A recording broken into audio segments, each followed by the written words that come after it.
평강의 주님, 오늘도 눈을 뜨며 당신을 먼저 생각하게 하심을 감사합니다.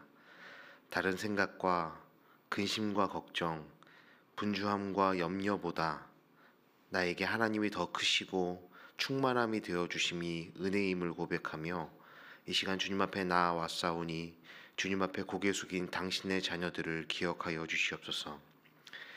우리의 주인 되신 하나님, 이 시간 우리 교회를 위해 기도합니다. 막연하게만 느껴졌던 새로운 예배 처소를 찾는 일들이 이제 눈앞에 다가왔습니다. 하나님의 뜻으로 주님께서 기뻐하시고 사용하시는 교회가 되도록 모든 결정과 고민 가운데 함께 하시고 일하여 주시옵소서.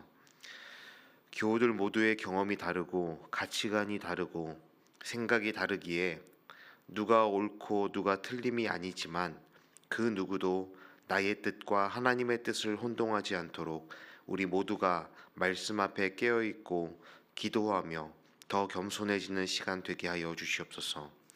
어떤 장소와 모습으로 진행된다 하여도 누군가에겐 감사이고 누군가에겐 부담과 서운함이 될 수 있기에 우리에게 주님의 은혜가 너무나 필요하고 주님의 도우심이 간절히 필요합니다. 하나님의 뜻이 향하는 곳으로 우리 모두의 시선이 향할 수 있도록 성령 하나님, 우리 높은 뜻 덕소교회 가운데 역사하여 주시옵소서. 사람의 눈에 좋은 곳, 합리적인 곳, 편한 곳보다 예수 그리스도의 복음을 증거하고 하나님 나라를 확장할 수 있는 곳으로 우리 교회를 보내시고 주어진 상황 안에서 성실히 하나님의 말씀과 뜻을 살아내어 거룩히 열매 맺는 우리 교회가 되게 하여 주시옵소서. 이 모든 과정 가운데 서로 간의 갈등과 불평보다 이해와 협력이 있게 하시고 다른 목소리가 들릴 때 서로에게 경청하는 우리가 되게 하여 주시옵소서. 그 어느 곳이든 그 지역에 있는 교회들과 협력하게 하시고 하나님 나라와 복음으로 경쟁하지 않는 우리 교회와 모든 지역 교회들 되기를 원하오니 주여 우리에게 감당할 능력과 겸손함을 주시옵소서. 말씀하신 하나님, 오늘도 내 생각과 감정, 상황만으로 기도하기보다 우리의 표대이신 하나님의 말씀을 붙들고 나아가려 합니다. 들음으로 믿게 하시고 믿음으로 살아내는 우리가 되게 하여 주시옵소서. 오늘도 살아서 역사하시며 골수를 찔러 쪼개시는 말씀 앞에 두렵고 떨림으로 나아가는 우리 모두가 되게 하여 주시옵소서. 감사드리며 길과 진리 되신 예수님의 이름으로 기도드립니다. 아멘. 오늘 우리에게 주신 하나님의 말씀은 시편 102편 1절로 11절까지 말씀입니다. 시편 102편 1절부터 11절까지 말씀 저와 여러분이 한 절씩 교독하시고 마지막 11절 말씀은 함께 읽겠습니다. 하나님의 말씀입니다. 여호와여, 내 기도를 들으시고 나의 부르짖음을 주께 상달하게 하소서. 나의 괴로운 날에 주의 얼굴을 내게서 숨기지 마소서. 주의 귀를 내게 기울이사 내가 부르짖는 날에 속히 내게 응답하소서. 내 날이 연기같이 소멸하며 내 뼈가 숯같이 탔음이니이다. 내가 음식 먹기도 잊었으므로 내 마음이 풀같이 시들고 말라 버렸사오며 나의 탄식 소리로 말미암아 나의 살이 뼈에 붙었나이다. 나는 광야의 올빼미 같고 황폐한 곳에 부엉이 같이 되었사오며 내가 밤을 새우니 지붕 위에 외로운 참새 같으니이다. 내 원수들이 종일 나를 비방하며 내게 대항하여 미칠 듯이 날뛰는 자들이 나를 가리켜 맹세하나이다. 나는 재를 양식같이 먹으며 나는 눈물 섞인 물을 마셨나이다. 주의 분노와 진노로 말미암음이라 주께서 나를 들어서 던지셨나이다. 함께 읽겠습니다. 내 날이 기울어지는 그림자 같고 내가 풀에 시들어짐 같으니이다. 아멘. 어제는 조금 따뜻했는데 오늘은 오실 때 많이 고생 스러우셨을 것 같습니다. 그래도 하나님께서 우리를 부르셨고 또 귀한 말씀 앞에 세우셨으니 하나님께서 우리에게 그 뜻을 말씀하시고 또 귀한 동행의 일들을 우리 가운데 보여주실 거라 믿습니다. 오늘도 이제 시편 말씀을 나누는데 오늘은 시편 102편 말씀입니다. 이 시편 102편은 시인이 당하는 고난으로 인해서 너무나 힘들고 절망적이며 온몸과 마음이 피폐해질 정도로 어렵고 힘들어 하나님께 토로하고 기도하는 내용이죠. 이 시에는 자세한 설명 제목이 달려 있습니다. 이 시의 제목으로 기록되어 있는 제목이 고난 당한 자가 마음이 상하여 그의 근심을 여호와 앞에 토로하는 기도라고 제목이 달려 있습니다. 자신의 고통과 절망적인 상황을 하나님 앞에 탄원하고 있는 기도이고 노래입니다. 이 제목이 참 부담스러우면서도 또 마음 한켠에서는 많이 마음에 와닿게 됩니다. 그런데 이 다른 탄원시들과는 달리 이 시편 102편은 그렇게 단순하게 간단하게 탄원시로 분류하기에는 좀 어려운 면들이 있습니다. 왜냐하면 이 시의 구조, 이 시를 전체적으로 읽어가다 보면 오늘 읽은 이 11절까지의 말씀은 개인적인 탄원의 내용인 듯한데 내일 나누게 될 12절부터 마지막 절까지의 내용은 공동체적인 집단적인 탄원의 이야기들이 혼합되어 있기 때문입니다. 그래서 이 노래가 개인적인 고난을 탄식하는 노래인지 집단적인 노래인지 그 유형을 판단하기가 쉽지 않기 때문입니다. 개인의 사적인 문제와 이스라엘이라는 집단의 문제가 이 하나의 시에 묶여서 그 탄원을 하고 있다는 것이 조금 이 시의 특징이라고 할 수 있습니다. 그래서 이 시편 102편의 장르를 분명히 구분하는 것이 어렵다라는 것이죠. 그래서 오늘과 내일 함께 이 102편을 묵상할 것인데 오늘은 이 개인적인 탄원의 내용을 함께 다루고 나누고 또 내일 본문은 시인이 겪고 있는 고통과 절망, 그가 느끼는 오늘 이 개인적인 이 감정이 무엇 때문인지를 이제 내일 나누게 될 것입니다. 우리가 인생을 살아가면서 수많은 위기와 고난의 시간들을 마주하게 됩니다. 제가 참 동의하면서도 마음에 들어하지 않는 문장이 있습니다. 인생에는 건너뛰기가 없다라는 말이 참 마음에 들지 않는데 또 마음 한켠에서는 그렇구나, 참 맞구나라는 생각을 하게 됩니다. 이런 무엇을 건너뛴다라는 말이겠습니까? 그 누구도 고난과 어려움을 건너뛰기 하듯 살아갈 수는 없다라는 겁니다. 남녀노소 모든 인간은 저마다 우리가 살아가는 그 삶 속에서 고난과 위기를 마주해야 하고 그 시간들을 통과하며 살아가야 한다는 것이죠. 그것이 바로 우리 인간의 실존이고 죄로 인해 하나님의 통치를 거부하고 하나님의 다스림을 떠난 세상의 한계, 인류의 한계이지 않을까 싶습니다. 악한 사람은 당연히 고난 받을 수 있고 그럴 만한 것이다라고 치부할 수 있지만 우리가 풀 수 없는 수수께끼 같은 인생의 그 어려움은 착하고 선한 사람도 고난을 받을 때이지요. 심지어 우리와 같이 믿음을 가진 신자라 하여도 믿지 않는 사람과 별반 다르지 않은 것 같고 오히려 믿지 않는 사람들이 더 잘 사는 것 같을 때 우리는 그 인생의 문제와 상황들을 어떻게 풀어가야 할지 의문을 갖게 되는 것입니다. 그래서 신앙의 여정을 살아가다가 진지한 고민과 치열한 질문을 던지게 되는 시간들이 있습니다. 하나님, 내가 하나님을 믿고 이렇게 하나님을 의지하며 따르는데 하나님 왜 이렇게 내 삶은 힘들고 어렵습니까? 하나님 믿어도 변하는 것이 없고 내가 계속 이렇게 힘들다면 나는 왜 굳이 하나님 말씀을 믿으며 따르며 그렇게 하나님 앞에 살아가야 합니까? 라는 질문들을 하게 될 때가 있습니다. 각자 표현하고 생각하는 언어가 다르겠지만 우리가 신앙생활하고 또 인생을 살아가며 한 번쯤은 이런 고민과 질문들을 하나님 앞에 하게 될 때가 있지요. 그런데 이런 고민과 질문이 결코 이상하거나 잘못된 것이 아닙니다. 하나님의 뜻을 알지 못하고 헤아리지 못하는 우리는 어쩔 수가 없는 것입니다.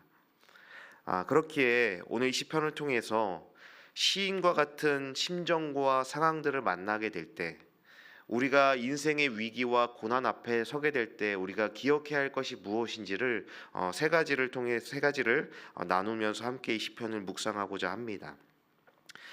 첫 번째, 우리가 이 위기와 고난 앞에서 기억해야 할 것은 인생의 진짜 위기는 상황 때문에가 아니라 기도하지 않는 것이 우리의 진짜 위기인 것입니다. 시편 기자는 다양한 표현과 방법으로 자신의 상황들을 자세하게 토로합니다. 그런 시인의 상황, 그가 묘사하고 표현하는 방법들을 통해 시인이 직면한 고난의 크기가 얼마나 무겁고 버거운 것이었는지를 느끼게 됩니다. 이쯤 되면 정말 아무것도 할 수 없었겠구나, 어렵겠구나라는 생각이 들 정도입니다. 내 존재가 고난으로 인해, 위기로 인해 완전히 말라 비틀어지는 것 같고, 황량한 광야에 홀로 남겨진 올빼미와 부엉이 같이 외롭고 고독하며 고통이 너무 크고 힘들어서 잠을 자지 못한다라고도 말합니다. 자신의 처지가 전쟁 때문에 완전히 파괴되고 불타버린 잿더미와 같다라고도 표현하고 있습니다. 여러분, 이런 상황에서 무엇을 시도할 수 있고 상황을 극복하기 위해 어떤 도전을 할 수 있겠습니까?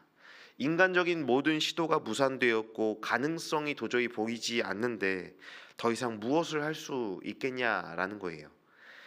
하지만 시인은 3절부터 11절까지 자세하게 자신의 처지를 탄원하지만 그것이 단지 자기 연민이거나 자기 비하와는 다른 것이었습니다. 왜냐하면 그 모든 탄원을 하나님 앞에 올려드리고 있는 것이기 때문입니다. 우리 1절과 2절 말씀을 다시 한번 함께 읽어보겠습니다. 여호와여, 내 기도를 들으시고 나의 부르짖음을 주께 상달하게 하소서. 나의 괴로운 날에 주의 얼굴을 내게서 숨기지 마소서. 주의 귀를 내게 기울이사 내가 부르짖는 날에 속히 내게 응답하소서. 이 연민과 비하, 자기의 처지를 그렇게 쏟아내는 그 모든 것들이 그냥 연민과 비하에 머물러 자기를 파괴하고 희망을 짓밟는 행위가 아니었습니다. 고난 중에 부르짖어 하나님의 도우심과 일하심을 구하고 있는 일종의 구조 요청인 것이죠. 하나님 앞에서 우리의 지혜는 하나님의 존재를 인정하고 인식하는 것입니다. 그 지혜는 곧 인간 스스로의 영역과 하나님의 영역을 구분할 줄 아는 것입니다. 내가 살아내야 하고 책임져야 하는 영역과 하나님께 맡겨드리고 의지해야 하는 것을 구별할 줄 아는 것이 우리의 지혜인 것입니다. 어린아이들은 복잡하게 엉켜버린 실타래를 풀지 못합니다. 손에 소근육도 부족하고 경험도 없기 때문입니다. 풀려고 하면 할수록, 아이들이 그렇게 실타래를 풀려고 하면 할수록 더 엉켜버리게 되고 엉망이 되어버리죠. 아이의 지혜로움은 엉켜있는 실타래를 바라보면서 내가 이것을 분석하고 시간이 걸리더라도 방법을 찾아내서 이 실타래를 풀고야 말겠다라는 오기가 아닙니다. 내가 풀 수 없다라는 것을 빠르게 인정하고 엄마 아빠에게 풀어줘라고 내밀 수 있는 그것이 바로 아이다운 지혜로움인 것이죠. 여러분, 우리도 이것이 마찬가지라는 것입니다. 너무나 크고 복잡한 인생의 문제가 엉키고 얽혀서 내 존재를 휘휘 감아버릴 때 아버지이신 하나님께 도움을 요청하고, 하나님 나 좀 봐주세요, 나 좀 도와주세요라고 떼쓰고 울고 풀어줄 때까지 내가 비키지 않겠습니다라고 버티는 것이 우리의 지혜인 것입니다. 그것을 위해 하나님이 우리에게 믿음을 주신 것 아니겠습니까? 신실하신 하나님은 약속을 반드시 지키시고 고통당하고 아파하는 당신의 자녀를 결코 모른다 하지 않으시며, 죄짓고 잘못하고 거역하는 미련함을 끊임없이 반복하는 우리이지만 그 무엇보다도 저와 여러분을 사랑하시는 분이심을 향한 믿음을 주신 이유가 바로 그런 것 아니겠냐라는 것이죠.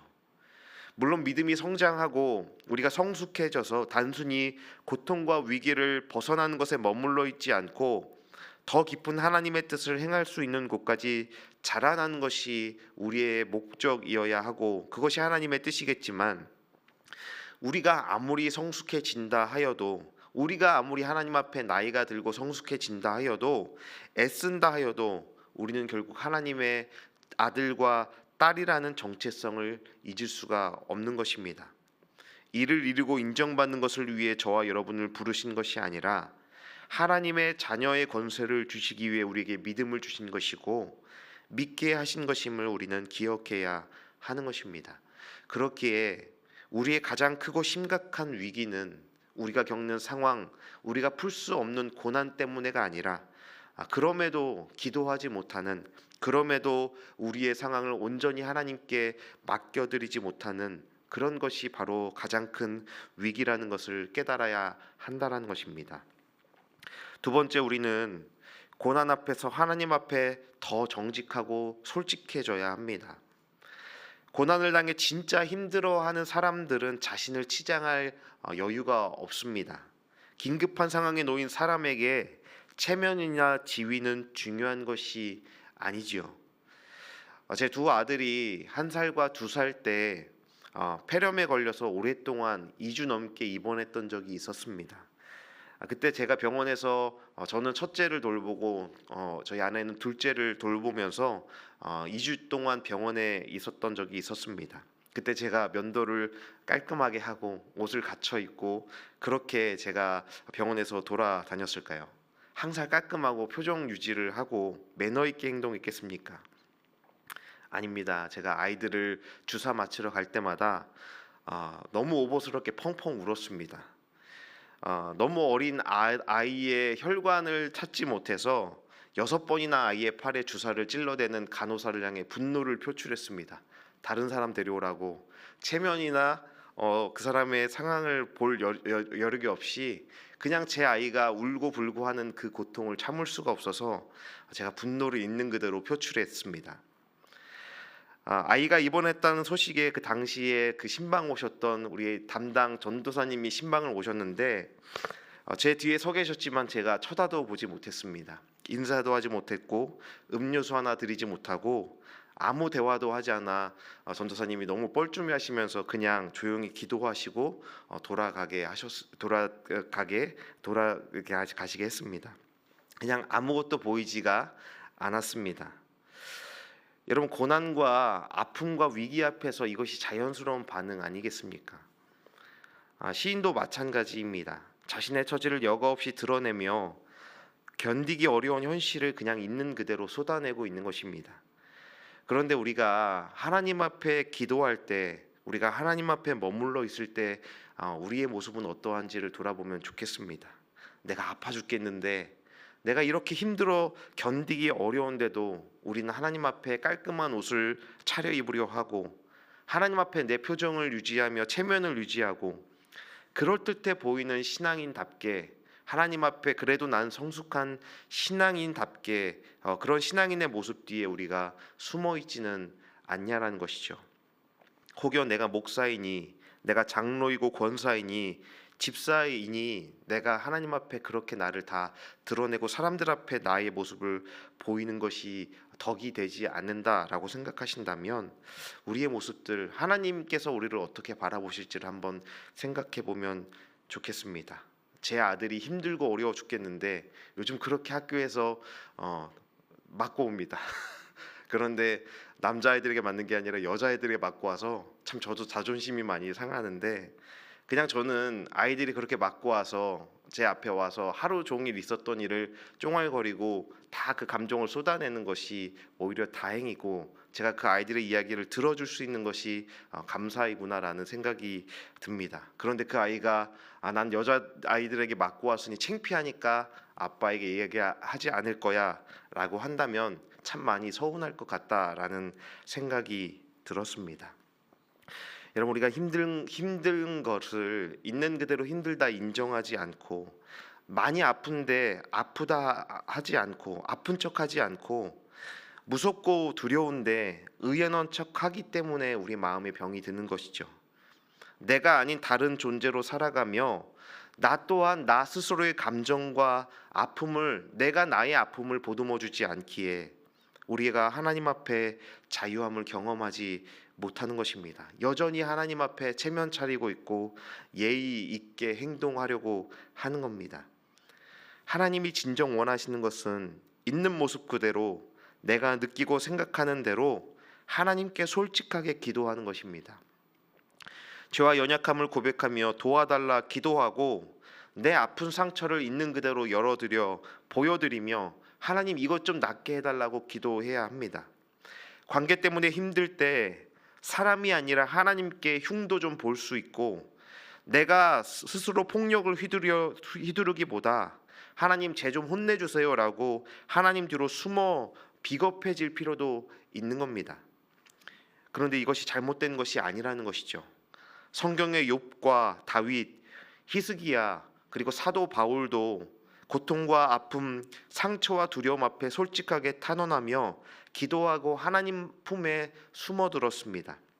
그리고 그 무엇보다 십자가를 앞에 둔 예수님의 겟세마네 기도는 고통 중에 부르짖는 기도의 전형이라고 할 수 있습니다.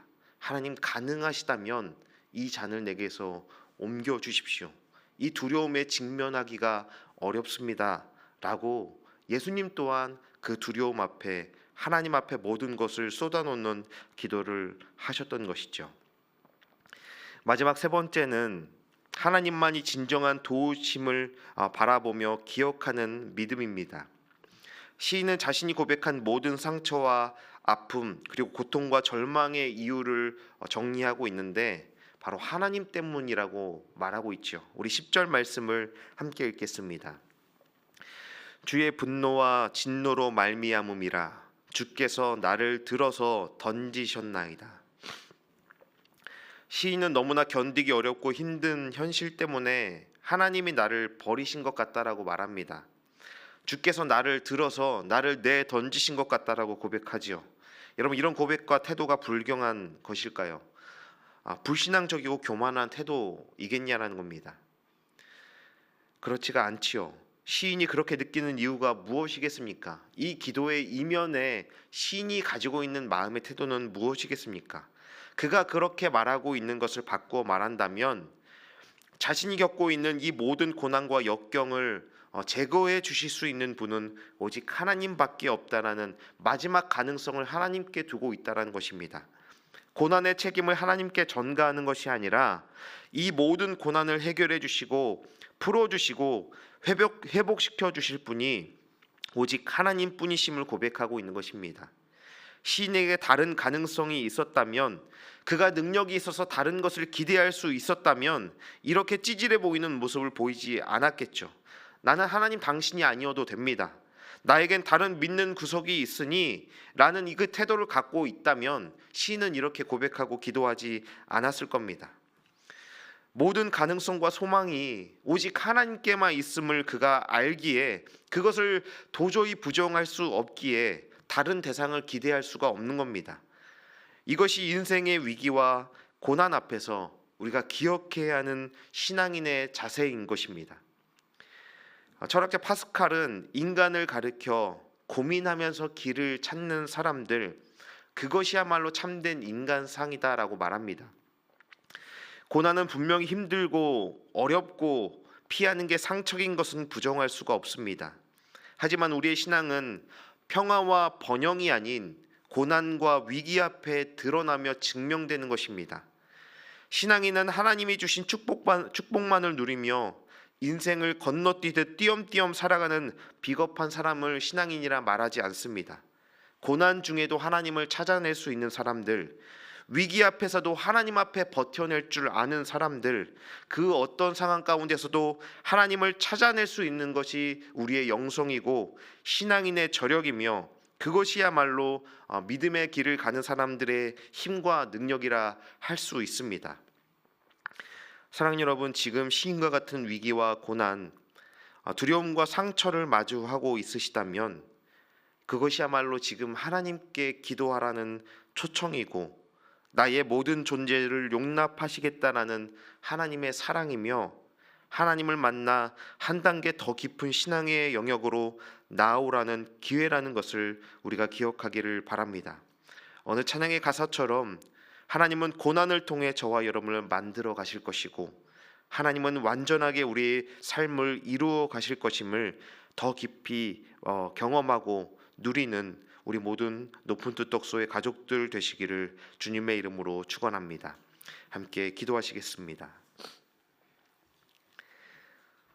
내가 고난을 받을 때에 주님의 얼굴을 숨기지 마십시오. 내게 주님의 귀를 기울여 주십시오. 내가 부르짖을 때에 속히 응답하여 주십시오. 주님, 위기와 고난을 만날 때 주님을 먼저 기억하고 기도하기를 원합니다. 상처와 아픔을 당할 때 주님 앞에 의연하기보다 무너지는 내가 되겠습니다. 해결의 실마리가 보이지 않을 때 내 한계를 인정하고 주님께 맡길 줄 아는 지혜를 허락하여 주시옵소서. 나의 모든 것을 아시는 아버지께 기댈 줄 알고 떼쓸 줄 알고 체면 차리지 않는 하나님의 자녀다운 신앙인이 되고 싶습니다. 혹여 나의 신앙의 잣대와 체면, 경험과 방법이 하나님 앞에 나아가는 걸림돌이 된다면 과감히 드러내 내던지게 하시고, 그 무엇보다 하나님을 만나고 알아가기 위해 나를 내려놓을 줄 아는 정직함과 진실함을 허락하여 주시옵소서.